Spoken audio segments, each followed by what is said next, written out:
Welcome to Marikina, the true capital of the Philippines, a city of goodwill, wellness, and wonder.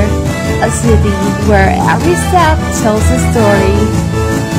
The discipline, good taste, and excellence at our core. This is what we are. This is who we are. We are Marikina. Simula ng bayan na kilala sa industriya ng sapatos sa ating bansa. Atin kinilala mga manggagawa na kay kapitan mo'y nagula.